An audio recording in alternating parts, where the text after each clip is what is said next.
Bait and switch, sleight of hand, smoke and mirrors, all deceptions that make one thing seem like another. Like Amendment 4, an abortion amendment that's much more extreme than at first it seems. Here's Amendment 4, and here are other amendments from years past. Most provide detailed definitions of essential words, so voters know what they're voting on. So how many definitions does Amendment 4 provide? 0. This small trick is a big scam. Amendment 4 says no law shall restrict abortion before Immigrants viability, are attacking British but never citizens with axes, defines hammers, and viability. knives.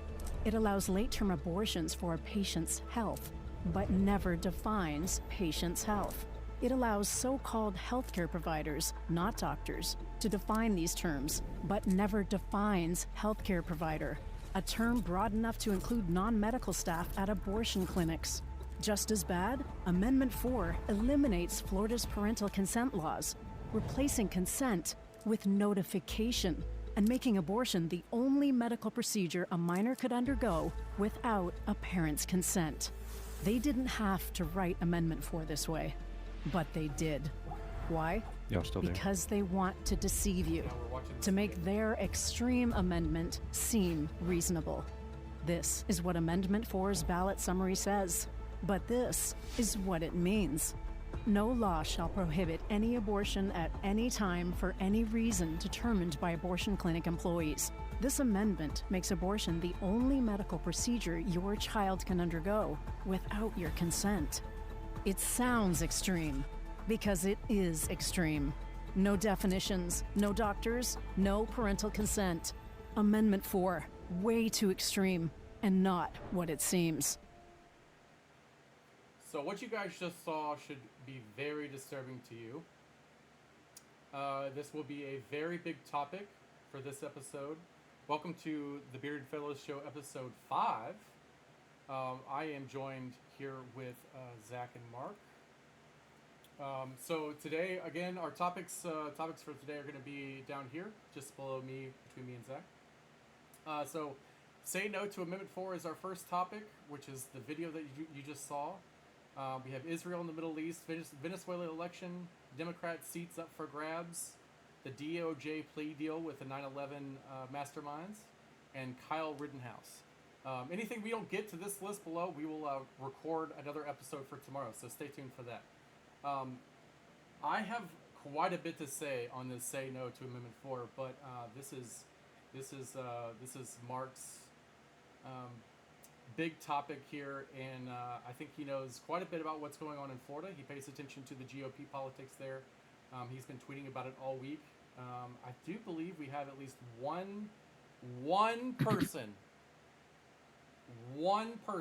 in the Florida GOP that I've seen so far, other than Ron DeSantis. Two other than Ron DeSantis have something to speak out about this. But Mark, I'd like to let you have the floor. I know you have a lot to say about this topic. Yeah, I've been pretty heated up over it this whole week. The first thing that hit me was just seeing that this amendment has 69% support in Florida, in the polls there. That's disgusting. It's absolutely disgusting. So 69% support. It only needs 60 to pass. There have been major groups funding $32 million into advertising and misleading people on what we just saw. Just trying to tell them that what you see there is all it is. There's nothing more than that. It's simple. It's flowery. It's beautiful. It will be okay. When this video obviously tells you that's not the case. That's not how law works. And that's not how lawyers work. And that's not how special interest groups work. They will manipulate and pick this thing apart and do whatever they can with that. And it's absolutely freaking disgusting. And the most infuriating part for me was seeing that the Florida GOP has been largely silent. They released a platform statement back in February saying that they are against it. And their chairman, Evan Powers, he came out and about a month ago, so from February to last month, beginning of July 1st, actually. So almost 6 months there without a comment from the GOP. He comes out and he makes a statement that they are against it, and that they will fight it. We have one representative. She has come out and she's been awesome on it, and she's been very aggressive with it. And I feel terrible right now. Her name is escaping me. Let me see if I can find it for you real quick. But nonetheless, the GOP in Florida has been largely quiet. These groups, the special interest groups that are fighting this amendment, have been working hard to reach out to GOP members to speak. One such group has reached out to Byron Donald's office, asked him to get involved, to say something, and the office response was, this is a state issue, which I find absolutely gross. Byron, if you ever hear this, if anyone in your office hears this, you live in freaking Florida. Saying it's a state issue is a cop-out and a cowardly move. You live there. Act like a citizen that's concerned about what happens in your state. My goodness. Like, you can see I am fired up on this, and it's just, I could really take us down a bad road with this, but I want to give you updates on where the fight is and what's going on. There's been a group of influencers and media types that have assembled and are working with these organizational groups that are in Florida fighting this. And we are going to be going after and calling out Florida members in the GOP who are silent on this. You will not have any place to hide. You will not have any place to go to. We will call you out. We will expose you. We will bring up the clips of you saying you're going to fight for this, and we will show your timelines that you have not. It is time to speak up. This is disgusting. We are not going to have 23, 24-week-old babies butchered in your state. There's no excuse for that. These organizations are also going to be doing a bunch of money bombs, fundraisers, and whatnot for the nonprofits that are fighting this. We were going to do a wide-reaching ads throughout all of Florida, both radio and TV. We are working at getting out text and email campaigns. We are sending out flyers. We are purchasing billboards. We're fed up. If our leaders are not going to do this, then we the people will. And so there is a movement. There is an outrage happening, and the Florida GOP needs to step up. They're telling us that they want to wait until after their primary. Now, I can understand some of that, that there might be close races where coming out too strong could be a problem. It's no excuse. I will absolutely. It's no disagree. excuse. I will disagree with Yeah, you. I disagree 100%. with that. There's There's over. I'm saying it's no excuse. Yeah, no. Oh, okay. No, yeah, no excuse. Even if it's a primary, it doesn't matter. Killing babies is killing babies, and that is our children and our babies are our number one priority. There is nothing greater than them. There's nothing more important than them on this earth than our children and our babies. That's it. Flat out. Yeah. Not your primary. I don't. Election. Go ahead, Zach. I don't get that excuse, because if it's a primary, Republican's going to win regardless. Babies are more important than a MAGA Republican beating another Republican who isn't endorsed by Trump. Yep. And to be frank, it's the Florida GOP. Can they not chew gum and walk at the same time? No. You can do more than one thing at once. All you have to do is make a post saying, hey, here's a video. Here's what this bill does. Here's why you should vote against it and why conservatives should stand up for it. It's not that hard. I think that a lot of the Florida GOP is really scared right now because Donald Trump has essentially come out as pro-life. And so I think they don't want to go against him and make him mad. And frankly, I think they're all cowards for it. They're putting their political future ahead of unborn children, and I think it's disgusting. And unless I start seeing something different, I will lose respect for every single one of them.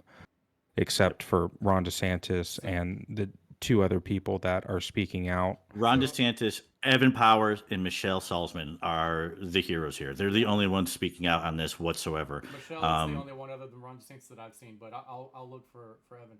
So here's my political question of the day on this topic. So Ron DeSantis is serving his second term in Florida. So that's correct, right? Ron DeSantis is the current guy in Florida that is yelling, kicking, and screaming, and has been for quite some time about literally every major topic. He's the guy that's been pushing stuff. He's the guy that's been he's been vetoing stuff and pushing things back and getting things right and trying to get more bills out. I don't think I've seen another governor do more work and pass more bills that is pro Republican Party conservative America than any other governor at any other point that I can even think of. So here's my question to you guys. Ron DeSantis is in his second term. When he leaves in 2026, what happens to Florida? There has to be somebody to step up to the plate, or literally all of his work is going to go right down the drain. There's quite Lieutenant a Moody. few. Yeah, there's Moody, there's Nunez, there's Where are they on this topic? Why have they not spoken about this topic? And that's the point that I'm trying to make. Mm-hmm. yeah. So is Yeah. Florida going to go back blue because right after Ron DeSantis leaves office, and go right down? All the conservatives that have moved to Florida thinking that Ron DeSantis is making Florida great again, blah blah blah, or however you want to put it. He turned that state red. Like, in 2026. if we can't believe that you're going to fight for the unborn, how can we believe you're going to fight for us on anything? Like, if you can't fight for the right to live, what are we doing Just here? making my point, Mark. So what happens? Where are these people that are supposed to take up the mantle after Ron DeSantis speaking up and speaking out about this Amendment 4? Mm-hmm.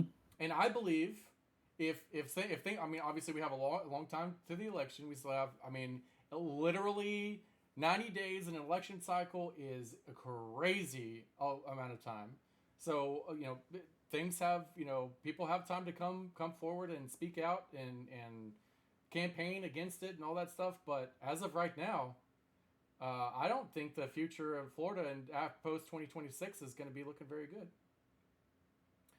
Zach, did you have anything specific you wanted to say on this Amendment 4 issue? No, not that already Mark, hasn't been Mark, said. The reason I had spoken up earlier is because I don't know if I'm just having difficulties on my side. I couldn't see the video. Oh yeah. So I didn't know when it had started or whatever, but I had watched it before, and I made the wife watch it, and just it's crazy what all it entails, and it really scares me for the future. And I say this because we all know that Donald Trump has taken the party left. Yep. But up until now, we've had some sort of faith that the Republican Party is still overall conservative. If this bill has 60 or 69% support, it makes me think, are there still conservatives out there in Florida, or are they just Republican populists? Yeah. And that's what fears me about the Republican Party is we talk all the time about, Mark has said voting for the lesser of two evils is a false dichotomy. And I mean, I can see his point, but I also think there's a lot of people out there that believe if Trump loses the election, it's the only way for the Republican Party to return to conservatism. And for me, it's just really hard when I see over 50%. So that's more than half. It's close to 70% support for a bill that is against what conservatives' core beliefs are. And it's just frightening. And I don't know if we're so far gone that That's a losing big one part of what we're election that's what we're can hearing make us from these groups return. in Florida. Yeah. They're telling us that what they're hearing from certain members um, is they've basically been told to stand down um, from opposing this. Um, In and my so, experience, when you're told to stand in down, is the time you need to speak up. Well, exactly, it's not ju- exactly, it's not just like that, but what kind of message does that give the rest of the country that Florida, the no, the most conservative state in the country, with the most conservative, most successful governor we've had, If they can do it and there, they can do if it they can anywhere you do it else. there, they can do it Yep. around the you, country. you want to hear my nerdy conspiracy theory brain going to work. Yep. Absolutely. So Trump removed um, pro-life from the platform, right? So Yep. he's made it clear he's trying to move left on this issue. Um, and with this on Florida and the word coming down to stand down in Florida on this issue, um, it kind of looks like they want DeSantis to fail. If he's the only one out there speaking, and Trump has so much control over the GOP that they will shut down for Trump and not stand up for something that's on its face what they should be doing. Um, it seems kind of like a setup to have Ron DeSantis fail so that Trump can easily announce the next MAGA heir and set them on a pathway to victory, showing that DeSantis can't even run his own state. That could be it. Yeah. Can't even lead that. Now, I don't. that's out there. I don't know how credible it is. It just feels that way. I mean, it's just an add. Let's just say it's an added bonus um, Well, for my Trump in that. my counter for that is DeSantis is the governor, and what they are doing is legal. I mean, you have to get enough petitions to get the amendment on the bill to vote for. Ron Yep. DeSantis has come out against it. Who Yep. is controlling the Republican Party in Florida? It's not DeSantis. He's the governor, but he does not in control of the RNC, the GOP. That's Trump. Laura So Trump. here's the It's thing. Evan Powers, who has come out against this, he's the chairman of the Florida GOP. yeah. He's in charge of it. Um, and so it feels like there is like Florida is ground zero for the populist conservative civil war that's going on within the GOP. It feels like that is ground zero for this, where that battle is being held. Yeah, you are right, Zach, that there should be no confidence in the current state of the GOP that down ballot people will do the right thing. That is why what I've been advocating for is is is we get conservatives in there. Like we win these primaries that they're in right now with conservatives, um, rather than with the populist that will stand on principle rather than stand on orders from DC. And so, Yeah. Yeah.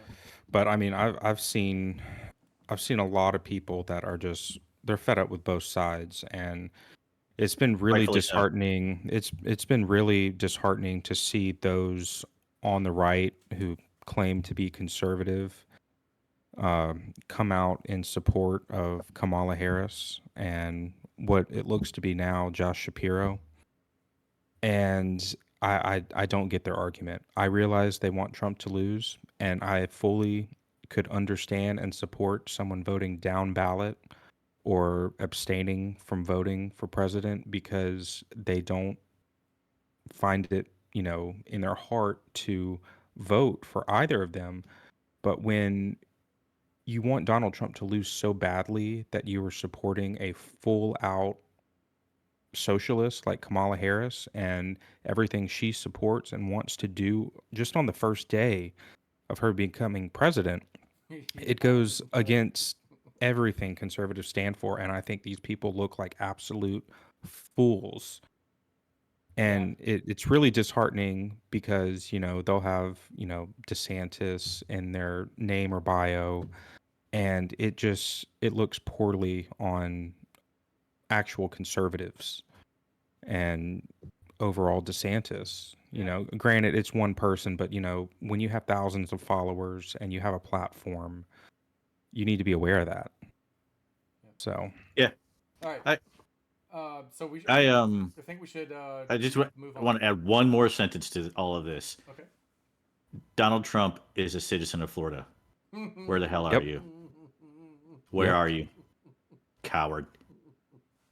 Yes. Okay, so the next topic, Israel and the Middle East. So there's actually been a lot of things been going on. So a lot of you guys know that October 7th, Israel was attacked by Gaza or Hamas or whatever you want to call them. And Hezbollah has been kind of shooting rockets here and there. They've had some pretty wild stuff happen over the last 9 months or so. Well, this week, the big news of this week is that Israel hit within Lebanon's capital, Beirut, and took out a leader of Hezbollah. And then right after one of the leaders of Hamas met with the Iranian government, so the initial report was that Israel shot a missile into his bedroom and blew it up. But it's now Nope. come to light that there was a device already planted inside the building in his room, and it blew up. So there's a lot of really crazy stuff been going on. We had I saw that report because it's really wild because it was in his room for yeah, months. yes, So the intelligence breach is crazy because yep, not only do you have to know when he's going to be there, which yep, probably isn't that Secret hard. Service is like, woo. yeah, Not only do you have to know when he's going to be there, but you have to know where he's going to be, what room yep, he's in. It's not like they took out the whole building. They took out the room. yep. So they So knew what the room he was going to be in. the building wouldn't be too hard to figure out because that's the building that they house like foreign diplomats and stuff like that. So the building wouldn't be too crazy, but the room itself. Okay, so that means that they've had ongoing for months on end. Yep. They've had ongoing intelligence uh, coming from Iran to Israel, so Israel could make this happen. So there's a little conspiracy theory that Mark was talking about conspiracy theories earlier. So I mentioned in one of the earlier episodes about how I thought that it was possible that Russia would potentially nuke themselves and then blame the Ukrainians or NATO or whatever, so that they could go in and really start devastating, just get this thing over with. So I don't think that it's necessarily totally out of the blue for Iran to actually take out that leader of Hamas and then blame it on Israel, so then they could attack Israel with their weapons. So what I was mentioning earlier was we've had a lot of intelligence briefings coming from the Pentagon, and whatever that goofball's name is that stands in front of the podium and tells us Blinken. what's Blinken. Oh geez, Secretary Blinken. Well, so did you guys hold on a also second. see? Hold on a second. So he was saying that a month ago he was saying that Iran was 2 weeks away from having nukes, and then a week later he was saying, "Oh, we're days. They are days away from having nukes, and could potentially have them already." So if they nuke Israel, yeah, whew, that's gonna be bad. That's going to be bad. Also, I think that Iron Dome is going to be able to put up with anything outside of a nuke. There's nothing that Iron Dome can't handle. That Hezbollah would have to shoot all of their missiles at the same time as Hamas shooting all their missiles, and Yemen shooting all of their missiles, and Iran shooting all of their missiles, and any of their stuff in Iraq and Syria shooting all. It's the only way is to overload that dome, and I don't think they have it. I don't think they have the capabilities. Zach, Yeah. did you have any input? Yeah, what I was going to say is Dr. Eli David the other day, if you guys follow him on Twitter, he had posted jokingly that the Mossad agent who killed the Hamas leader was Amit Nikesh, which in Hebrew it means assassin, and a bunch of like newspapers went with it. And so he literally trolled like all of the newspapers overseas. But yeah, outside of a nuke, nothing's really going to get past the Iron Dome. Um, I mean, I'm sure that they keep the battery charged on the Iron Dome, or they replace it as soon as it starts, going down. But I mean, Iron Dome is typically intended for short range missiles. Yeah. So unless you have, IBCMs have require different technology, and Israel's got yeah, it. yeah, The most logical way of setting off a bomb there would be to truck it in. Yep. yeah, As discussed in a previous episode, I do believe that you're right. That the only way that they would be able to is, which it's possible. It is possible that they have underground tunnels beneath cities. That's very possible. That they could. That's possible. So the cool thing about, I just want to go back to you guys talking about how it was just one room that they were able to set a bomb into and do that.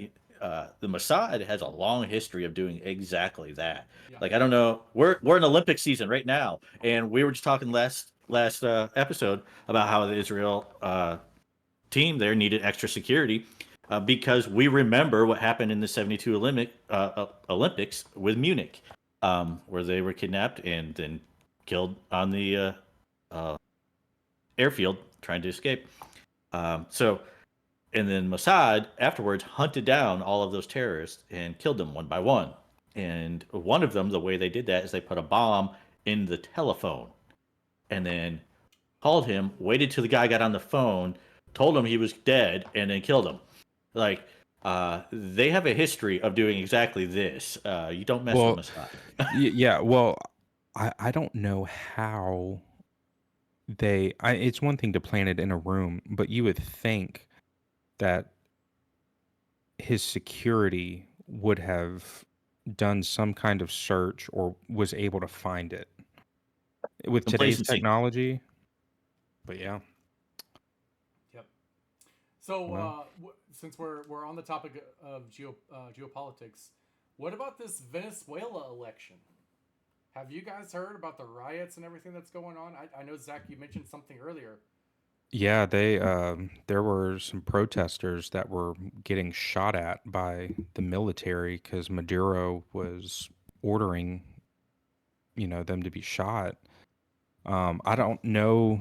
I haven't read any updates in probably a day or so. The last I heard was, um, the opposition was claiming 70% of the vote, and there was proof of it and everything online. And then Maduro was, bringing all these extra ballots saying no, he won. So it's going to be interesting. But I saw Elon Musk took his gray government check mark away and So was going to savage. agree to fight him, but I guess he chickened out. Um, so yeah, I think that's pretty cool. I think if the rest of the world doesn't,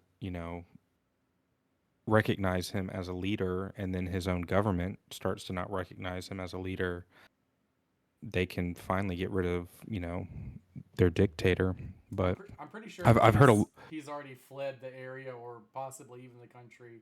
well, I've heard a lot of talk of, should the U.S. government intervene, and I have very mixed emotions on that because it's like, while I do feel bad for Venezuela, we have got to get out of being the world police.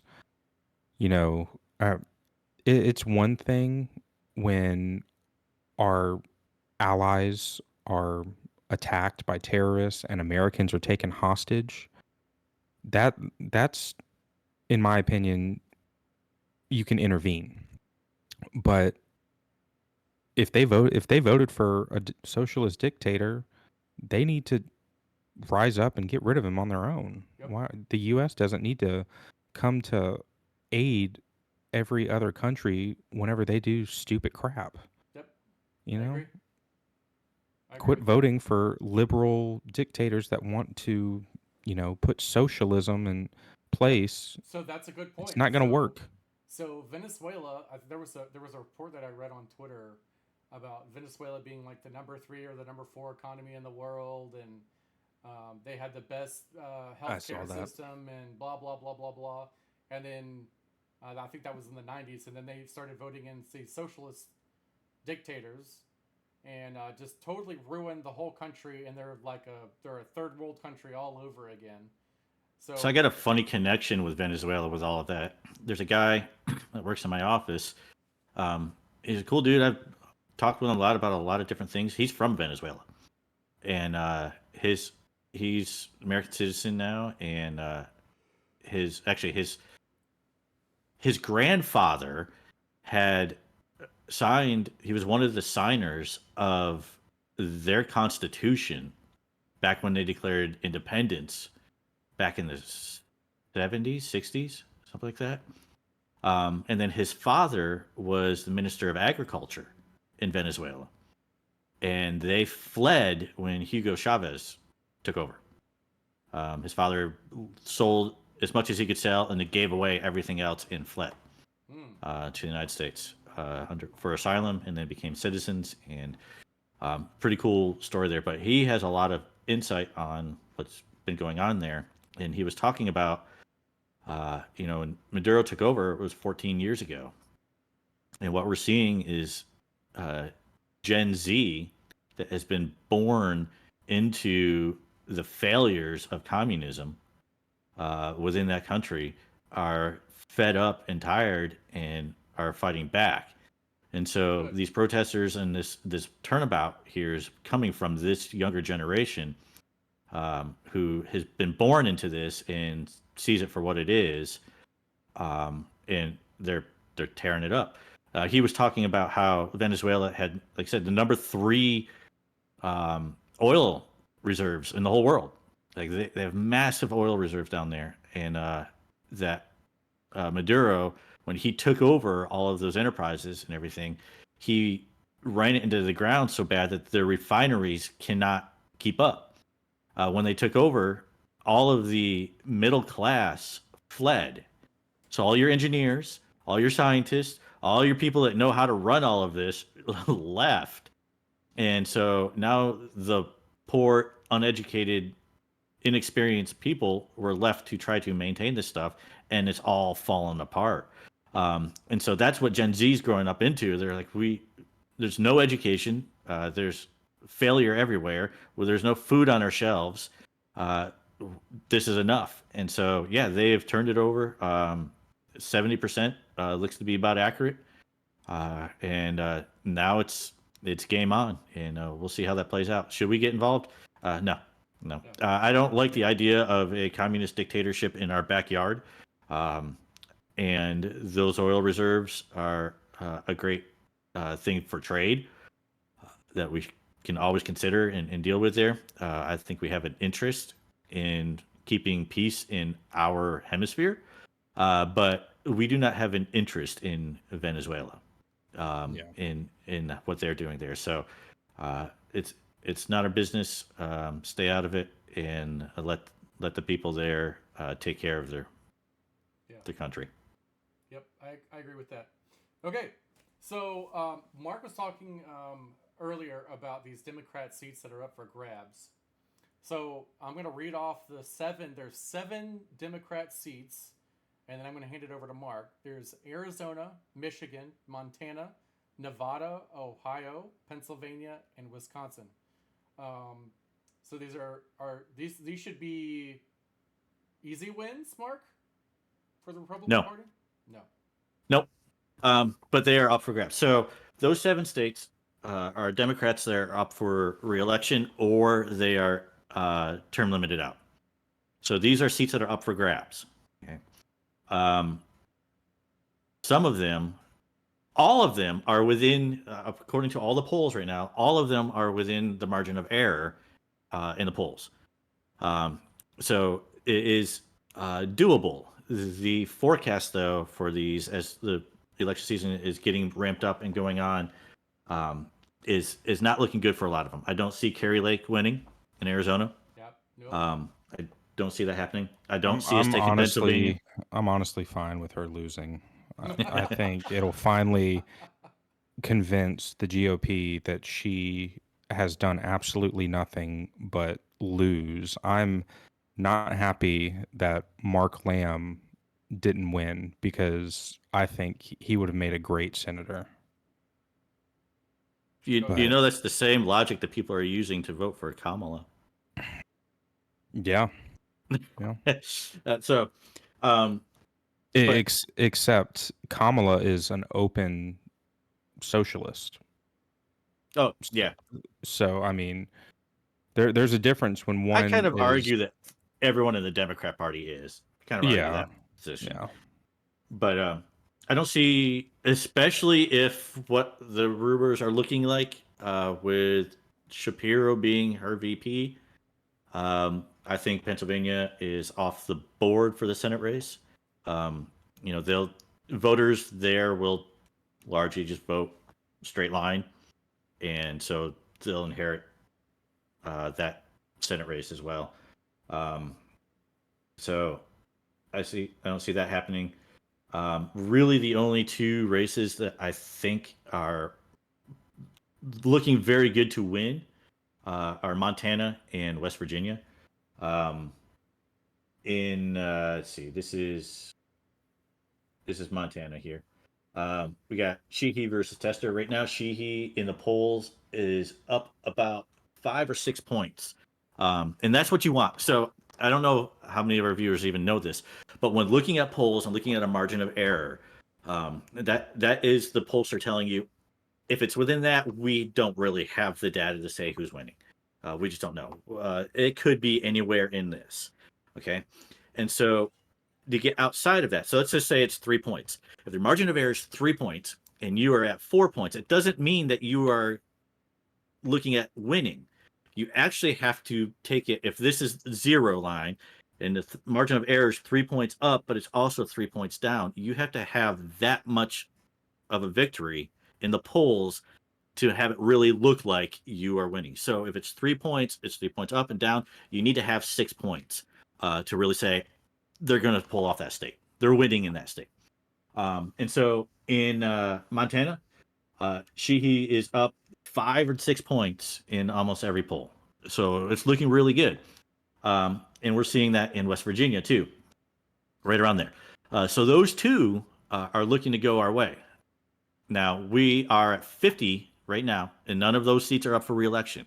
So if we gain 2, we get the Senate, which is huge because most of the things that people are afraid of with Kamala, if she doesn't have the Senate, she can't do. Stacking the court, you can't do it without the Senate. Gun control, you can't do it. Border control, you can't do it. So like a lot of the things require that.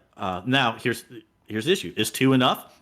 No, I'm not happy with 2 because we always have those holdouts and sellouts and stuff. We never know what's going to go on there. And so we need to win some of those other races. Ohio, I think, is one that we can take. So that gives us a third one. So what does that mean for our viewers? What does that mean for people that are interested in this? If you are afraid that Kamala Harris is going to win this, and you're really concerned about that, this is your security. This is your answer and your response to that. If we take the Senate, you can shut her down. And that applies further down ballot too. Like you take your governors, you take your state legislatures, you take your, like the more we take down ballot, the more you shut her down. But the Senate is winnable. And so what that means for us, if you are not a citizen of one of those states, go ahead, look up the PACs that are supporting those candidates and donate to those PACs. On my X profile, I am going to collect them. I'll post them. And if it's all right with you guys, I'll add it to our video uplinks to here so people can see who those organizations are. We need to get behind them. This is our security. Conversely, if you think Trump is going to win, he's going to need the Senate. You know that the Democrats, when they have the House, are going to be nonstop impeachments. Yep. Okay? So we're going to need that either way. So this is where our fight is. This is where the battleground is to save this country right now. Is we have to take the Senate, and it's within reach. So get fired up, get active, and go support these candidates. And let's do this. Let's take this back, revive, restore, and retake our republic, man. Zach, other than Now- the Arizona, did you have any other state that you? Yeah, I was gonna say, I was gonna argue Mark's point. While I agree, I also think that while we do need to be focusing on the Senate, there's always that what if we don't win the Senate? And so a lot of people are going to think, well, I would rather have Trump as president if Democrats win the House and the Senate, because then that means Kamala can't push any terrible policy. Even if Trump, they spend all their time impeaching him or nothing gets done, they would rather see that than Kamala getting one thing pushed through. If the Democrats control the House and the Senate, they're going to impeach Trump and they're going to remove him. Yeah, there's Oh. no Trump then. Yeah. Well, again, it comes down to J.D. Vance or Josh Shapiro, which I've heard a bunch of leaks. It's probably going to be Josh Shapiro. And so it comes down to which is worse. Yeah. Well. So So what about this? We can probably move on now. What about this DOJ plea deal with 9/11 with 9/11 Masterminds? So Mark and I both are ex-military. So I didn't necessarily join the military because of what happened in 9/11. I joined the military because I thought it was necessary for me to fight for my country. Although I am not a combat veteran, I am still considered a veteran. You did your job, dude. Yeah. You did your job. That's all that matters, man. Did my job, basically just signed papers. That's all. I played Call of Duty in high school for hours on end. Did your job. So I defended my country. I know what it means to be part of a team. Hey, Zach, did you have a job? Do what? Did you have a job? Did you pay taxes?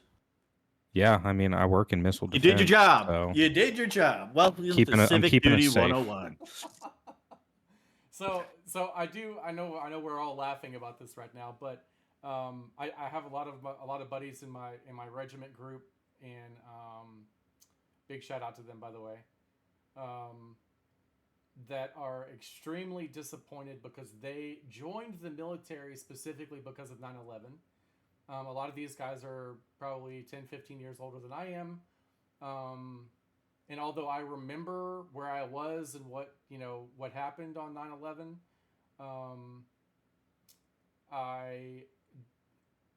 it's not the same thing as, graduating from high school, and a year or two later, that happening and you dropping out of college to go fight for your country.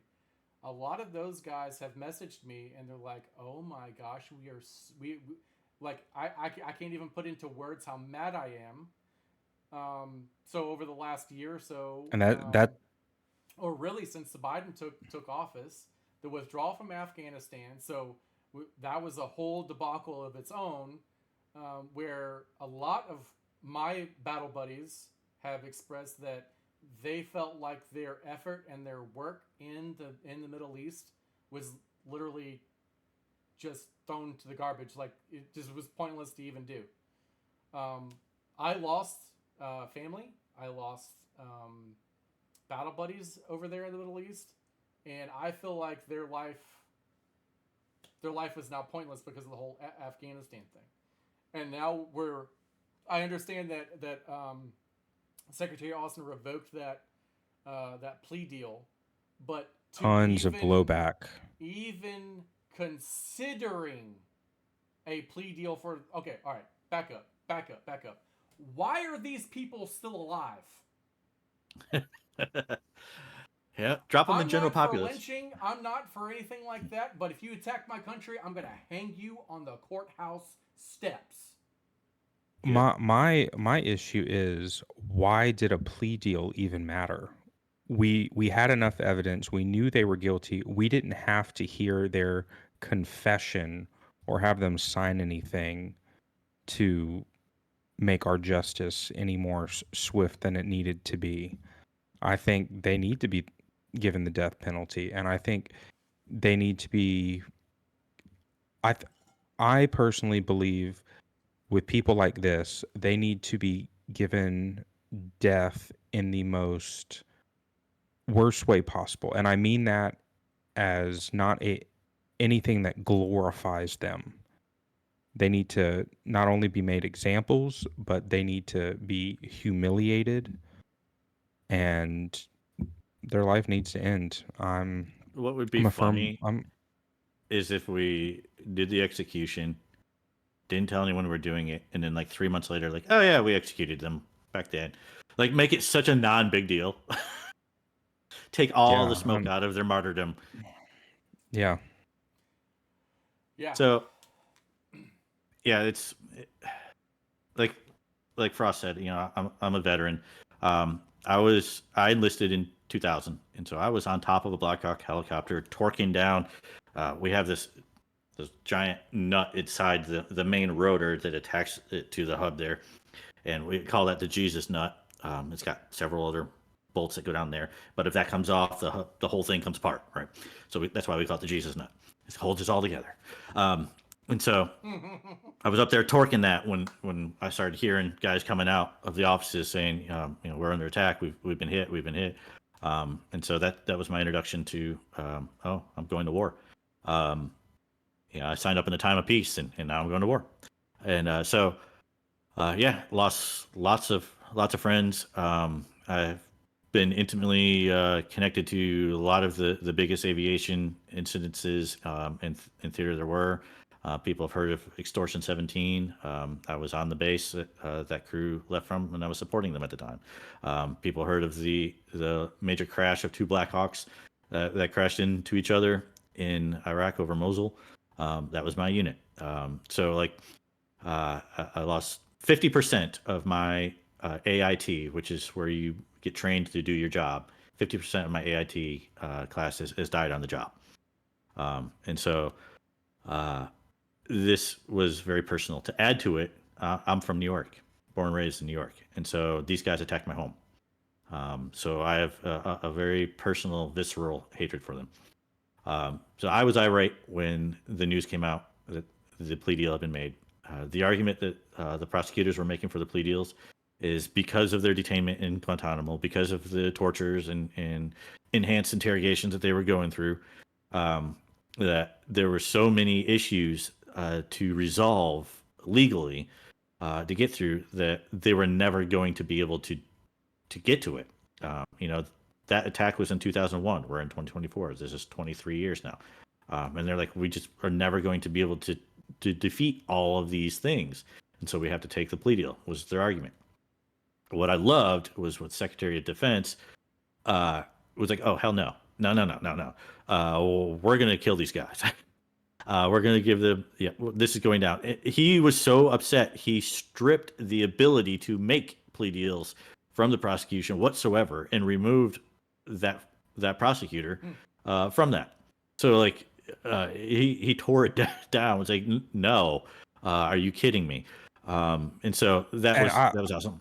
I think this is one of those issues that Republicans and Democrats can both agree 9/11 was a very pivotal and uniting day for all of America. And I think as much as I can't stand Democrats sometimes and their support for, you know, the Hamas protesters and everyone on U.S. soil, I think this would have not only, and I don't think that Democrats did this. I'm going to give them the benefit of the doubt. I don't think that they did this because of the blowback. I think Secretary Austin, genuinely as a U.S. American, just found that so disgusting and such a spit in the face to all of the Americans that have given their life because of 9/11. It's more than that. He's doing his job. He's the Secretary he's of doing his Defense. job. So as a Secretary of Defense, his job is to secure this country, is to defend this country. And he sees this as just making us an open target. Hey, you can hit us, and all we're going to do is put you in jail for a while.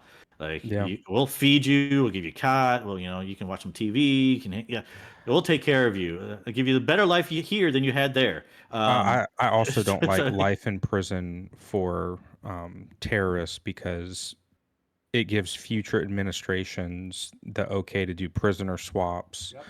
things along those lines. Imagine how mad the veteran corps would be if they prisoner swapped a 9/11 mastermind.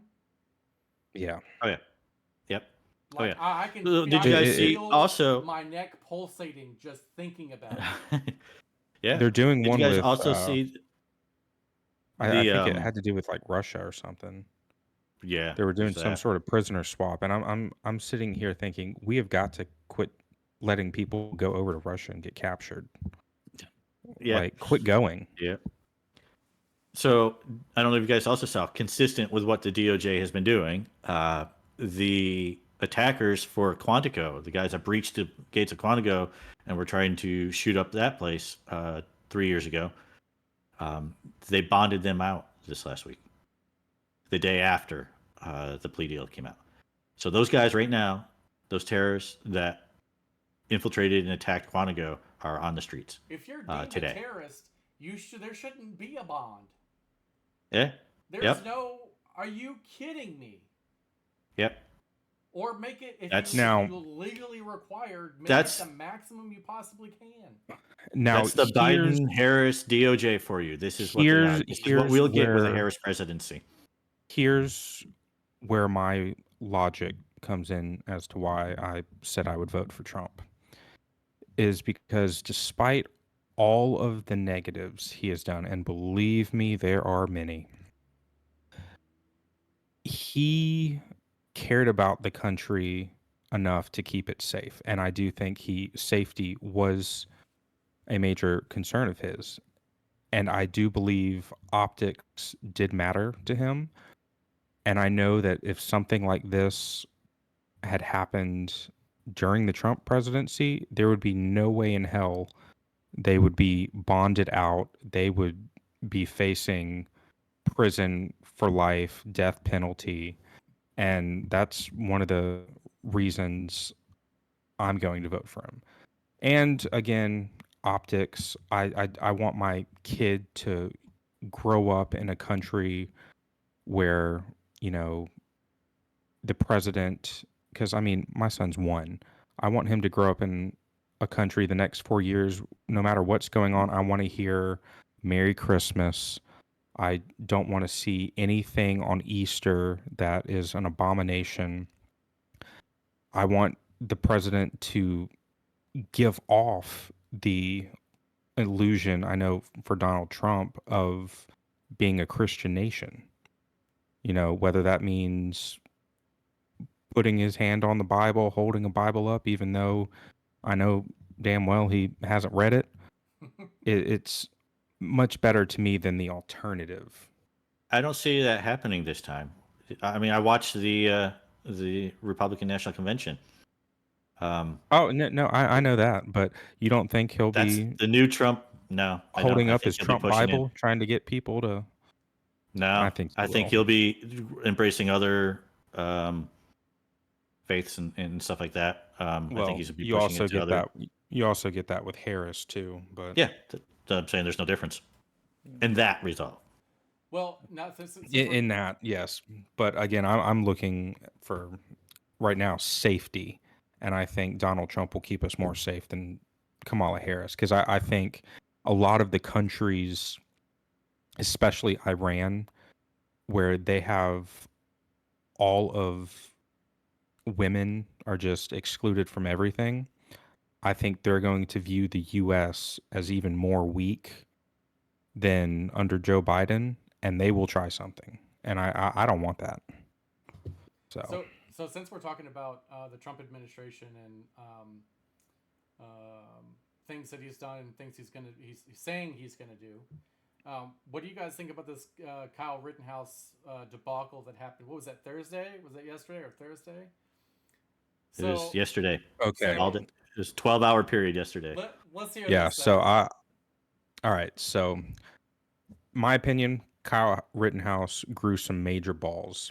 Now he had I forgot the dude's name. He's one of those anti-Trump people, but he posted a video that Kyle Rittenhouse had made, um, basically saying, "I'm not voting for Donald Trump. He had a weak stance on the Second Amendment, so I'm going to write in Rand Paul."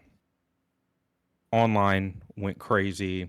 Every single influencer, MAGA person you can think of came out Cat turd. just saying, just the most terrible things. Now, one of them is Joey Manorino. Oh, man. He is just one of the worst people I can think of. He had said, at this rate, now granted, this post was later deleted because of all the blowback he got from it.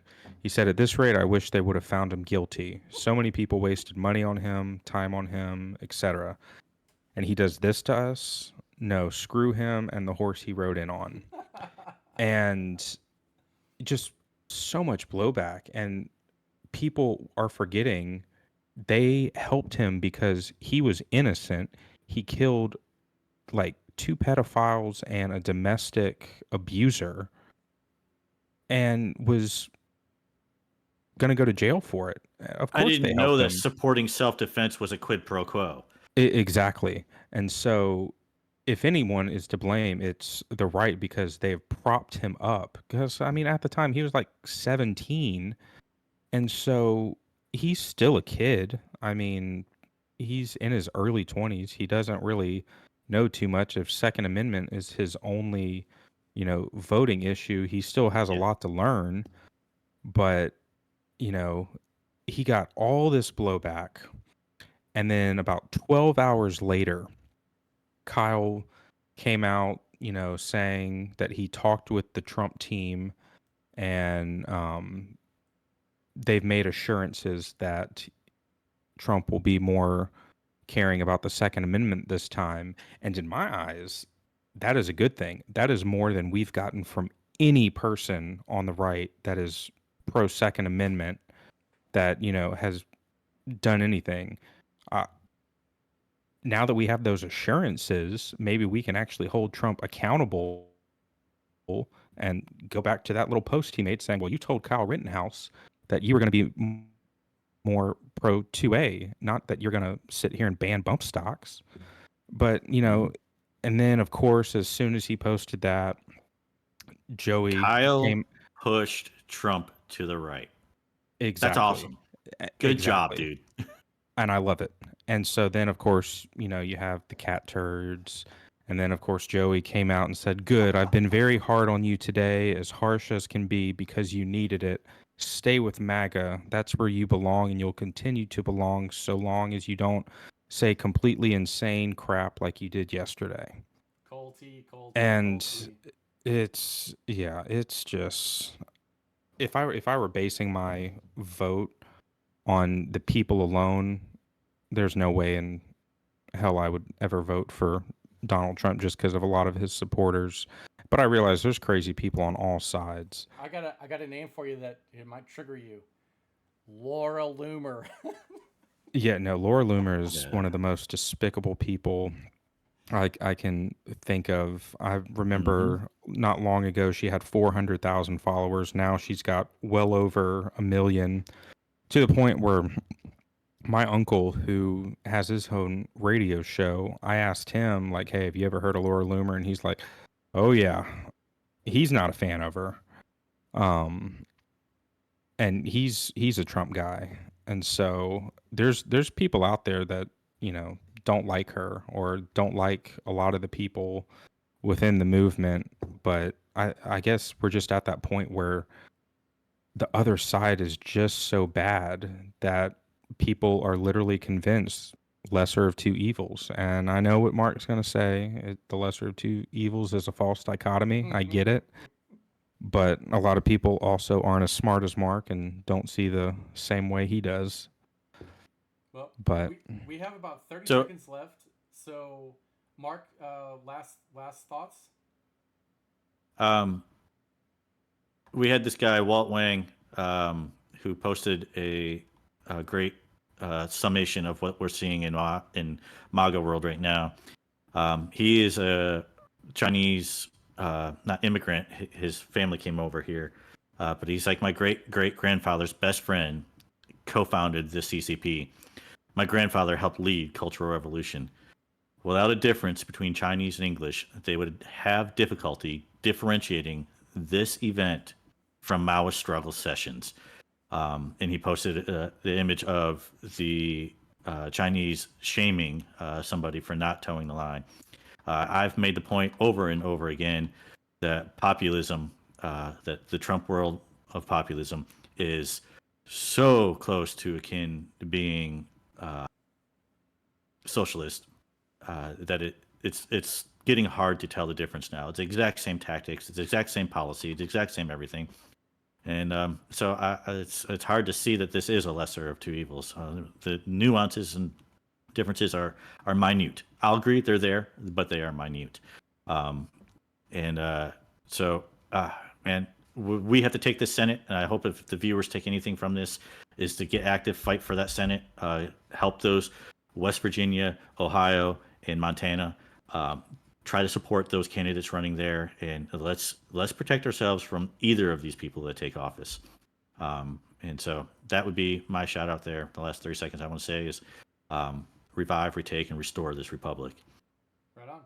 If you guys enjoyed this episode, make sure you guys like and share, comment below. And we will see you guys next week for episode 7. See y'all. All right. See y'all.